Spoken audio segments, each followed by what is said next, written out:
Welcome back to Diamond Niners Weekly. This is episode 2 of the 2026 season. I am Nick, joined as always by Kevin.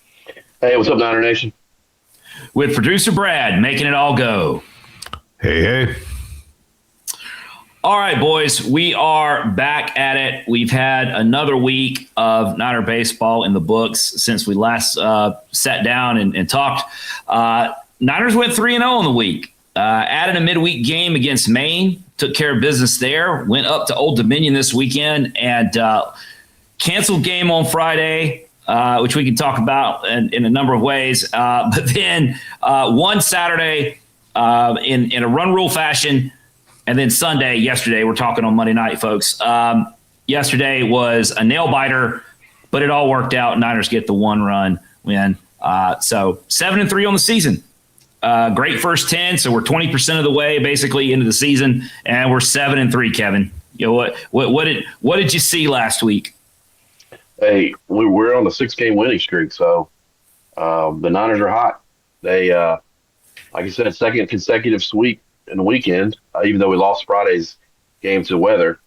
Bats were hot Saturday, 13-0 run rule after 7, and then we jumped out early, put up 7 in the first couple innings, and held on to ODU fought back a little bit in that one. We held on to secure the series sweep and victory. So it's great baseball being played so far. Yeah, we love W's any way we get them. Is it just me, Kevin, or do strange things always happen at Old Dominion? It seems like there's always every time we've gone up there, it seems like, maybe not every time, but there's been enough to notice that like something different always happens at Old Dominion. Always something. Either people are running into the wall, getting knocked out of the game. You got 100 mile an hour winds,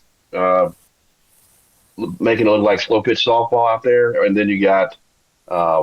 We had a forfeit victory one time when we went there because an ineligible player played for ODU. So, yeah, always something crazy going on when you go to Norfolk. We had a game where I think we scored 10 runs in an inning, including 2 home runs by Josh Madole in the same inning, and we lost that game. That was a slow pitch softball type game. It was like that's when the wind was blowing dead out to right, and yeah. How many people do you think have ever hit 2 home runs in the same inning? Yeah, I mean, that's got to be a pretty short list. Yeah, very short. Got to be a short list. It was a challenging weekend all the way around. The Norfolk area received apparently, an inch and a half, 2 inches of rain on Thursday. All that rain that came through Charlotte, I guess it just kept on going and went up there because we had some pretty heavy rain too. But I'm just going to tell you, and this is not a knock on Coach Finwood or the ODU program, because I think between their program and ours, there's a lot of mutual respect, and we've had a lot of great back and forth over the years. So no disrespect to them at all. But as far as from an administration standpoint or somebody, they need to get that field fixed. It doesn't drain. And Friday, the field was just unplayable, the outfield. Saturday and Sunday was just, the field was squishy, Kevin. As when the outfielders were running to track down balls, we were seated out in the outfield. As the outfielders were running to track down balls, you could hear them. You could hear the squishing as they're running. And that's not the first time we've had challenging field conditions at Old Dominion in that outfield either. Remember Thad Ector falling out there. Seems like maybe, I don't know, was it somebody might have gotten injured out there at one point with a footing issue. I think Palali, wasn't it Palali got hurt one year? I think you're right. I think it was Don Palali in maybe 2021. So yeah, that field They now the good news is, well, side of the good news, they're building a new stadium. They've been promised that forever. You remember when they had to? What year was that they had to be a 1 seed in Columbia because they didn't have a stadium? 2021. They are finally getting their stadium, but it is they had to play all road games last season, Kevin, and I was expecting a stadium that was like getting close to being done. No, they're not getting that stadium in 26. At the rate they're going, I hope they get it in 27 because they deserve it. But we got up there, and I mean, we're talking exposed steel beams in the press box. There's the structure's not even finished framing it. We played baseball in a construction zone / swamp. Yeah. Well, the announcers on TV, I watched it from home. Announcer on TV was having a hard time as well because they were set up over Joe and the ODU announcer. They were set up over first base. They had a hard time adjusting because normally they're behind home plate in most stadiums. It's hard to see in and out. The pitches in and out from that side of the field. They were having a hard time with it as well. Well, something funny that was happening as a result of what you're just talking about, they set up this platform area over there about where Old Dominion's beer garden would be for as a press box. So they were like, down the first base line. But the home plate umpire, whenever he would make signals to the scorer, he was still making the signals up in the direction of where press box should be. So nobody there. No. So whenever he was communicating to the scorer, to signal a sub or whatever, he was still signaling up into a construction zone with the scorer sitting down the first baseline. So that's kind of funny. Yeah. Well, they showed you guys on TV. They showed they had a 49er set of bleachers, it looks like, near the scoreboard. Then they had another couple sets of bleachers out in left center. How was that working out? Well, they spent some money. I mean, we know from softball the other year, right? I mean, renting bleachers is not inexpensive. And out there in left center, they had these were like PGA Tour tournament quality bleachers up there with seating, and they even had some bar tops, and they actually had a bar up in the stands. That was the home stands, okay? And then over next to the scoreboard, you had a smaller section that's the visitor seating, and that's where we were. Couldn't see the scoreboard. Kind of had to lean forward and look around to know what the count was if you weren't keeping it up in your head. We were looking directly into the sun as the sun set over the third base line. We were like, if you saw it on TV, if they showed anybody out there and everybody's doing like this, they're trying to watch the game. The visitor seating was not ideal. But I will tell you this, Kevin. First time I've ever seen anything like this happen. A representative from the Old Dominion's athletic department stopped by the visitor section on Saturday in between innings and addressed everyone and complimented our crowd on how well we traveled, which the Sutric Nation was out in force this weekend, playing in Johnny's hometown. But and thanked us for coming. It was classy. It was the only time I've ever seen anything like that happen. Thanked us for being there. So that was cool. That was nothing but class from Old Dominion. But yeah, it was challenging. It was a tough place to watch a ball game for the whole weekend. Just to be honest with you. It's probably good that the fan bases were kind of separate because there have been some altercations throughout the years. You know what? That was, I know exactly what you're talking about because I was there for that. I think that there was something, it's not a coincidence that happened in the beer garden. There's something to that between the serving of alcohol and maybe tempers flaring. I saw no such activity like that this weekend. Everybody was really, really well behaved all the way around. I'm proud of you, Nick. I'm very proud of you. Thank you. And I like that series. They don't institutionally. I know some decisions were made, but institutionally, just like they're more like us than they are the Sun Belt schools. Probably with the exception of Georgia State. I think they would be. We should probably still be in a league with them. They could have. They would be a nice addition to American baseball.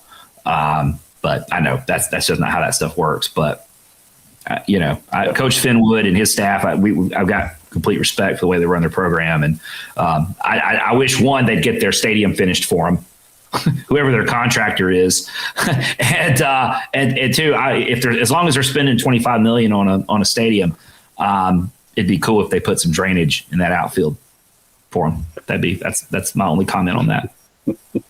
Yeah, we looking at the history, we've played them over 100 times in our program history. I think it's the most of any opponent we've had. So yeah. So anyway, all that was good. It was a nice weekend. Definitely some challenges in place, but Niners got the W's, and I think if the opportunity that creates an opportunity on our schedule. So if a game can be added later in the season somewhere, you may see that happen. I think, but it is what it is. That's just baseball. It happens. It's so rare. You start off with 56 games and they kind of come and go, and you wind up playing, 54, 55 for, whatever reason, but it's all good. You would talk about the week ahead, or let's special guests we're trying to get to, but let's talk about the week ahead first, and then let's recap the week ahead, or run down the week ahead here, and then we're gonna bring a guest on.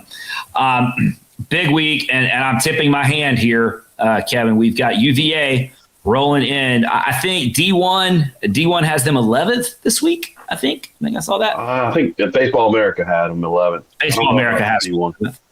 Let's say they're a consensus top 15 type program.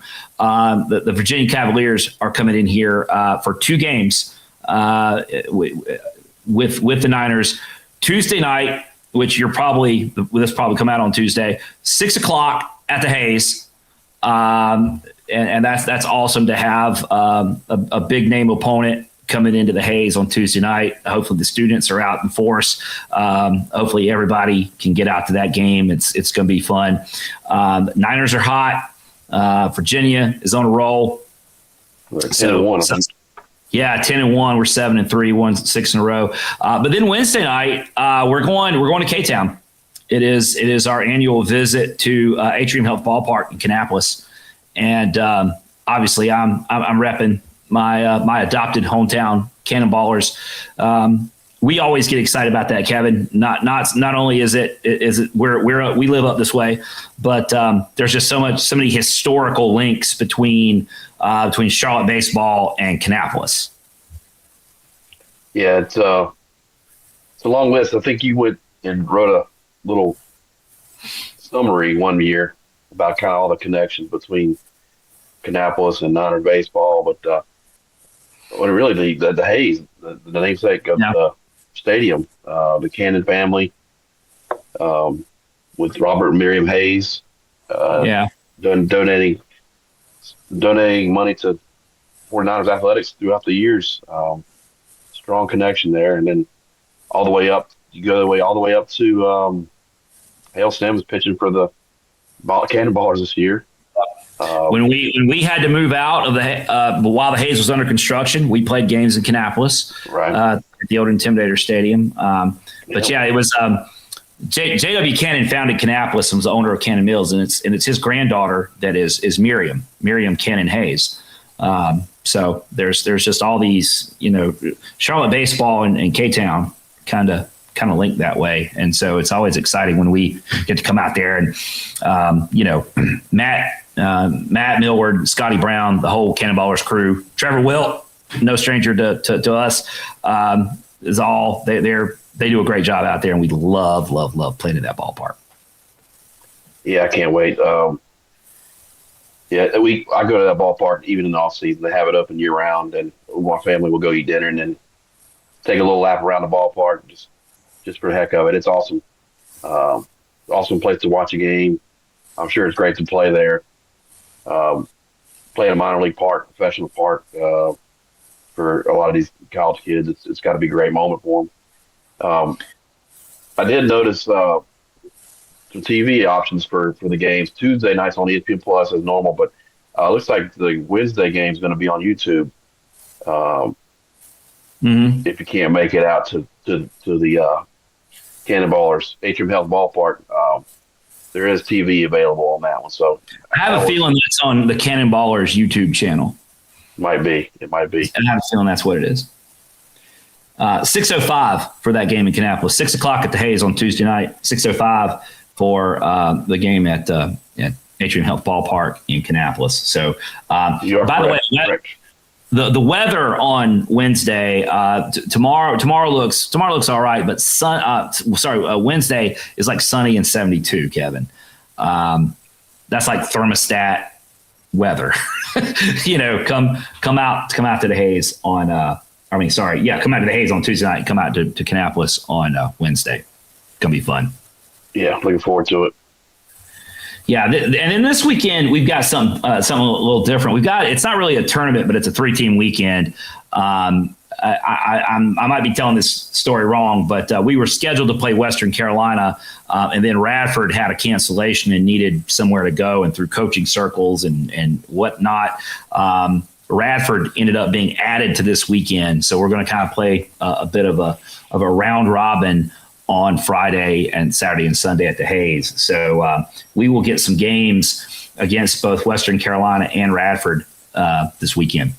So going to be a good challenge. Western Carolina just showed what they were about down in Greenville.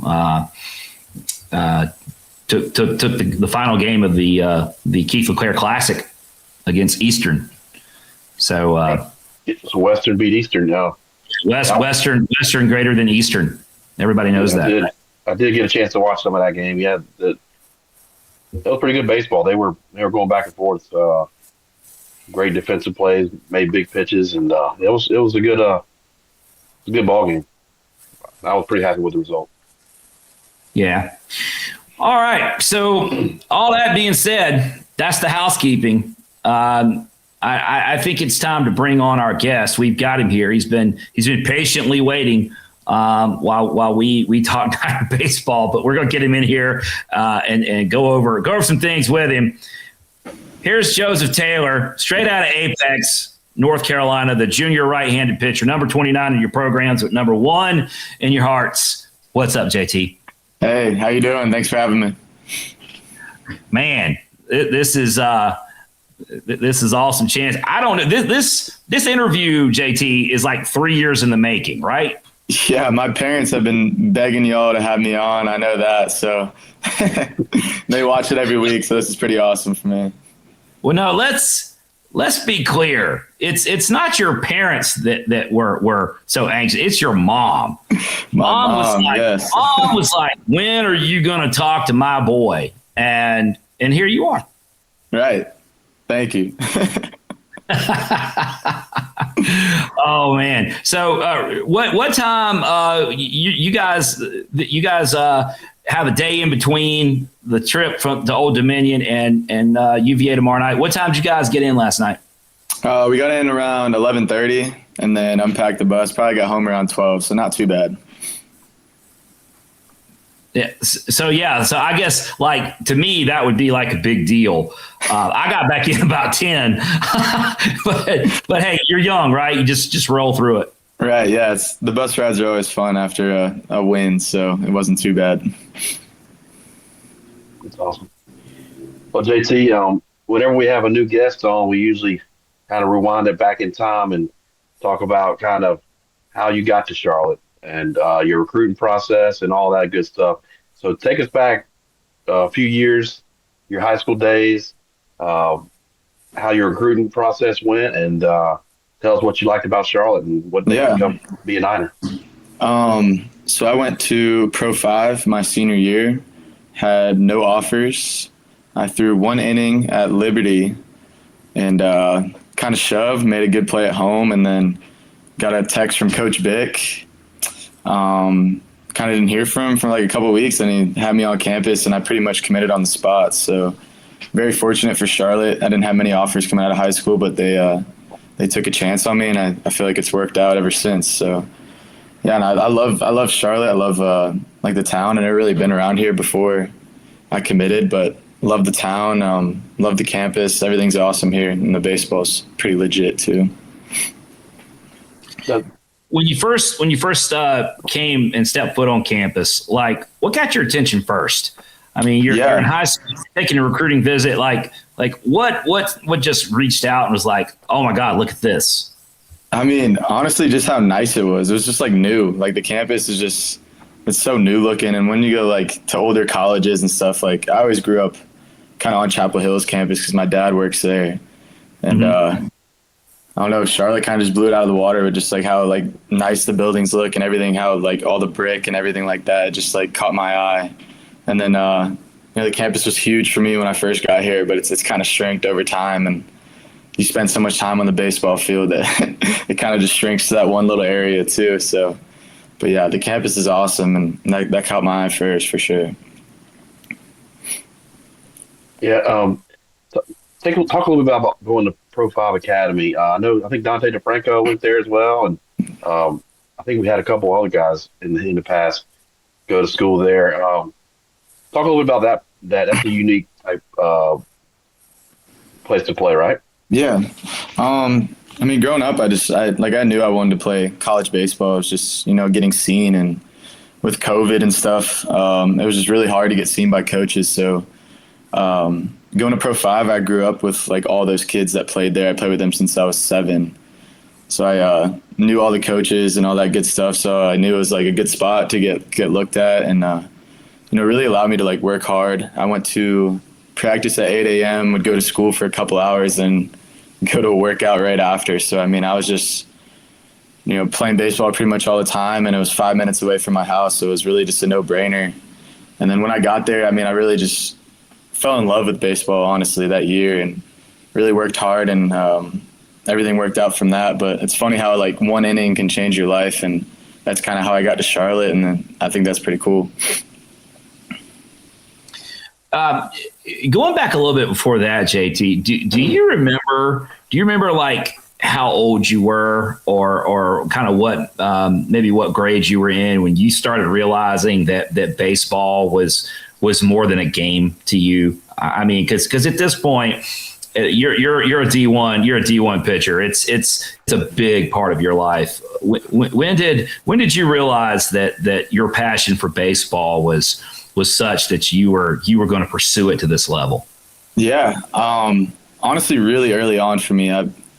Probably when I was like 7, I played for West Raleigh, and my travel team went 72-0 in 3 years. So I played at like a really competitive level at a young age, and it's pretty much my relationship with like everything. Like all my best friends, they all play baseball and all that stuff, and we all like bond through baseball.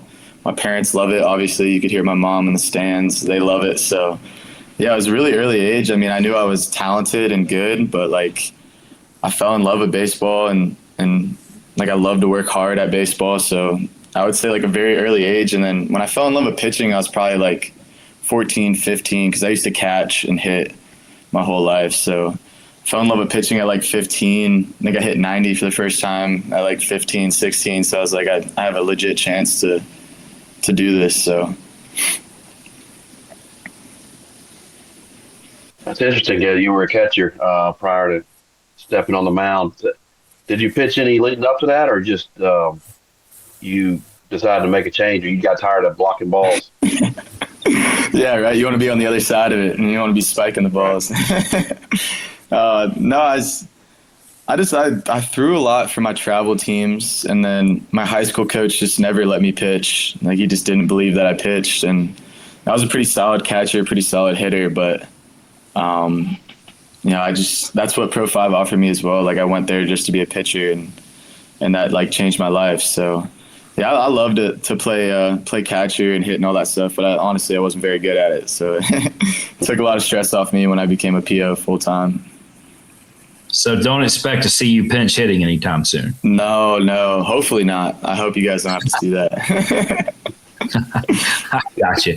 Well, when you look at our team in general, but when you look at our pitching staff specifically, we've got some really big guys pitching. 6'4" and up.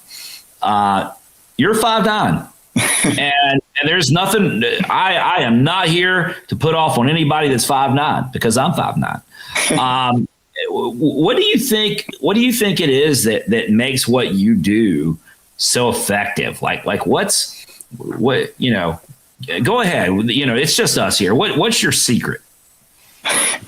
I don't really think it's much of a secret. I just think I spin the ball well, and I'm got like a attack mentality. I think it just works out for me, and I'm also like effectively wild at the same time. That's why I get a lot of swing and misses. But yeah, I think like you said, like a lot of people are 6'4", 6'5", and they don't see many 5'9" pitchers out there. So I kind of use that to my advantage, right? Like you maybe see that once a weekend, once a year even. So I like to use that as my advantage, and it makes me work a lot harder. Honestly, walking around seeing these big dudes, it's like it makes me got to work a whole lot harder.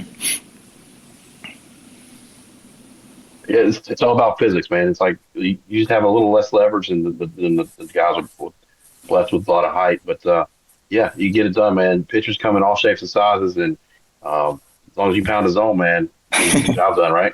Right. That's all it is.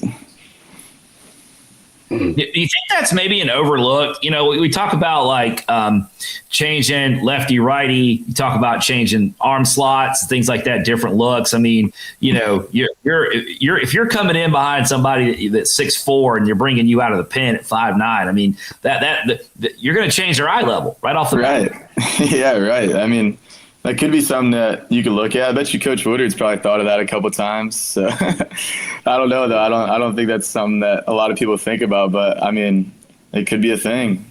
Could be the new thing. Yeah. One of the best pitchers we've had at Charlotte, Adam Mills. I think he was 5'10" maybe, and he had a great career. He was Roger Clemens Award finalist, and had a good career in the minor leagues with the Red Sox organization. So yeah. He got it done, man. Right. Yeah. I mean, you hit a point in your life where you're like, I'm probably not growing anymore. So you got to do with what you have. And, I feel like I've done a pretty good job at that. So I'd say so. Yeah. And you have, to kind of follow up on that. You're becoming a bit of a rarity in the fact that you've been at one school for 3 years now, and that's becoming more and more rare in this day and age. I think everybody is aware of that, and that gives us the chance to ask a question like, have you reflect on your growth since you arrived on campus as a freshman all the way up to where you are now? You've been in the program. You come straight out of high school. You come to a program like Charlotte, and here you are 3 years later. And honestly, I don't know if you think of yourself this way. Maybe you could speak to that. But I mean, I think of you as a team leader. Yeah. I mean, I've been very grateful enough to be around some great pitchers that have been here, and they all have like the same trait, and that's team leader. That's being very confident in themselves and all that stuff. And, if I want to play baseball for the rest of my life, these are things that I'm going to have to learn. So I feel like this year I've kind of poured that on a lot more than in the past years. But, I really tried to like get out of myself and, not be a head case on my own, and just try to, get into the team and be a team leader. And, a lot of things can go your way when you're doing that, and the team's a lot better when you're doing that. So. Yeah. JT, you're obviously a critical piece of our pitching rotation. coming in most high leverage situations, they say. Being a reliever like that, I know it's a little different than being a starter. It's being like you always got to be ready. There's a different way to prepare for games. Um, Take us through your preparation on a game day, knowing not knowing when you're going to get called on or if you're going to get called on, when you're going to get called. How do you stay up for something like that? Yeah. For me, it's pretty different for me. I just like a lot of people like to stay locked in. I'm kind of the opposite. If you ever see us in the bullpen, we're always kind of joking around a little bit, but that's just like for me, that's how it works. You know, like I don't like to be so focused all the time, and you know, luxury for me, like last year and a little bit into this year, is like I kind of know when I'm pitching, and like you said, like high leverage situations. So if the game's close, like I know I need to, start locking in and getting ready to go. But yeah, for me, it's just like I've noticed that you're not going to play baseball for the rest of your lives, and especially like college baseball. So I like to have a good time with my teammates, and before the game, I do all my stuff and definitely prepare in a way for success. But like when I'm in the bullpen, it's like kind of just vibing until my name's called to start warming up, and that's when I lock in. And then right when I step out of the bullpen gate, it's just game on from there. Yeah. We talked about earlier, like some of the weather stuff going on. Early season college baseball, you're going to play in some frigid temperatures. Anything different you do to stay warm, and does it take you longer to get hot in those situations, or is that just adrenaline keeping you warm? Yeah, I mean, pretty much just adrenaline. Like you said, it's early in the season. That's when you have your most adrenaline. So it's lucky that it's cold right now and not later on. But yeah, it's about the same thing. I mean, you might have to do a couple more like jumping jacks in the bullpen or something like that, but it's nothing crazy. Sometimes we have the jump rope out there, but yeah, it's definitely easier to get warmer when when it's hot out, but it's not too bad. JT, what's a non-baseball passion of yours that people might want to know about? What's something you do that has nothing to do with baseball that you're passionate about? I would say I play a lot of golf, and I think you saw that a little bit this weekend. Play a little bit of golf, and honestly, that's pretty much it. Golf and baseball. I may or may not have seen JT hit an 8-iron 188 yards. I don't even know what to tell you about that, Kevin. Kevin, we're 188 yards from the hole. What are you pulling out of the bag? Not an 8-iron. Not an 8-iron. Honestly, I might have a 4 hybrid. I might have a 5 wood, to be honest with you. But hey, I'll put it this way: whatever I'm hitting the straightest that day, that's what I'm going to swing. Right. Well, I would say if I was going to hit an 8-iron 188 yards, it would be 8-iron, and then probably a 52-degree wedge after that. That would be that easy. That'd probably be 2 clubs for that. I'm being real, because that's to be young and athletic. JT, that's unbelievable. Yeah. What's your best? What's the best score you've ever put together on a golf course? Best score is an 81, and that was actually this fall. I got a lot better this fall playing with a couple dudes on my team, Drew and Ryan Combs. They've taught me some tricks. So, yeah, definitely 81's my best score. I'm still trying to break 80. Where did you card that? What'd you say? Where did you card that 81? Charlotte National, actually. Yeah. Okay. Yeah, I think my best at Rocky River is an 82. Yeah. So aside from yourself, who would you say was the best golfer on the team, and what 3 guys are you picking for your foursome? Okay, I would say Drew's the best. He hits his driver probably like 330. It's nuts. The dude just kills every club. You think an 8-iron 180 is good? He probably hits his like 215.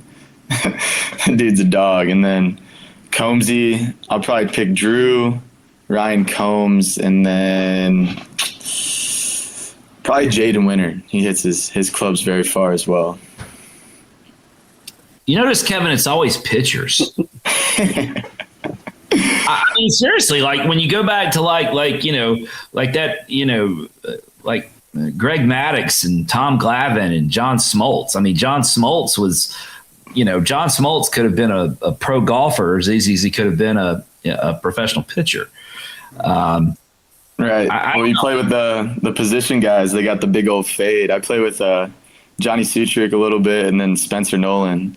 They're pretty solid. They're getting a lot better, but all the position guys hit a bunch of fades and into the trees. And I guess that's just part of the mechanics of the swing, Right. just yeah. But, when Spenny, if he focused on golf, I mean, those long legs and those long arms, I mean, that's how you would build a golfer. I mean, right. There's a lot of leverage in that. Yeah, Spence has gotten a lot better at golf. I play with him a lot now, and he's gotten better each time. But he should definitely stick to baseball. He looks good in the box right now. So Yeah. He's hitting it well. yeah, He's not really doing anything wrong on the diamond. right. Yeah, we don't need him to go work on his golf game quite yet. Right. He's doing too much damage on the batter's box, in the batter's box in the center field. Yeah, so one thing I like about golf is it's a lifelong sport. You can play that throughout your life. Baseball may come and go, but hard to go sneak in a game of baseball, but you can always go get around a golf in. So big fan of that. Does your dad play? No, my dad doesn't play anymore. He hits every club probably the same distance, a good maybe 100 yards. It's pretty funny, but I try to get him out there, but he doesn't play much. Yeah, well, it's never too late to learn. You can always. Yeah, he's an athlete. He'll learn. So back before the season started, you gave the player address at the first pitch dinner, and you did a fantastic job of talking about the opportunities that have been put in front of you and how much they meant to you. For those of us, or for those that weren't there and here on record, could you give us the condensed version of what you talked about at first pitch dinner? Yeah. And thank you again for giving me the first pitch dinner speech. That was awesome. So pretty much I just talked about, my journey at Charlotte, and, coming into Charlotte, I just wasn't like a big time recruit or nothing like that. And like I said, I had one offer out of high school, and Charlotte gave me a chance. Ended up pitching a lot my freshman year and doing well. And then coming up after last year, I got blessed with, the Grand Slam Club and all the donors in Charlotte baseball, and helping my family out and all that stuff. And my family was actually there for the speech. And, I've never seen my dad and my mom so in shock, in my life. And my dad said that was he's seen me pitch a bunch of times, but that was the best outing I've ever had. And that was a pretty special moment for me. JT, we talked earlier about kind of how you're a leader on this team. You're a veteran on the mound. You're used in a lot of high leverage situations. Talk a little bit about this season so far. How's the clubhouse? How the guys doing? And what are you most looking forward to the rest of the way? Yeah.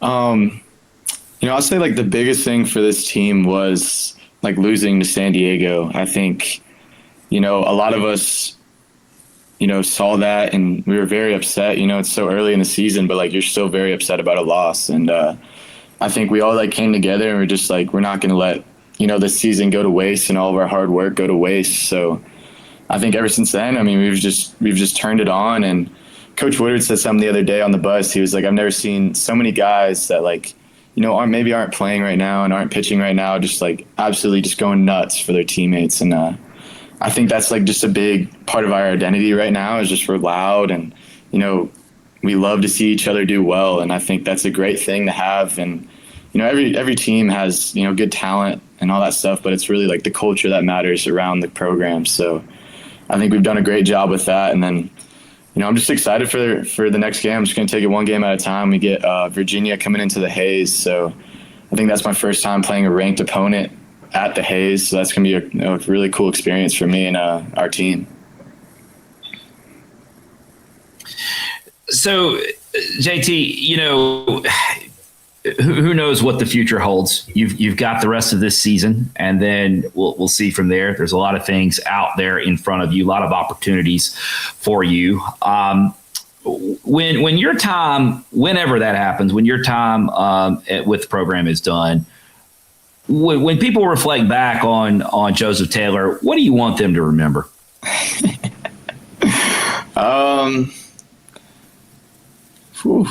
That's a good question. Honestly, I know you're getting old enough to have like life reflections, JT. It's right. No, that's a good question. You got me thinking. I don't know. Honestly, like, I would say just my competitiveness. I've worked really hard for, to compete and be competitive, and I've worked really hard to be at Charlotte and then be a good D1 pitcher and a good baseball pitcher, and like hopefully I could pitch for years coming. But I would just say like my competitiveness and just like when I'm on the mound, I'm going to give my best, and I think that's a great thing. Yeah, you definitely do. That comes through. I mean, you're as they say, you're a bulldog.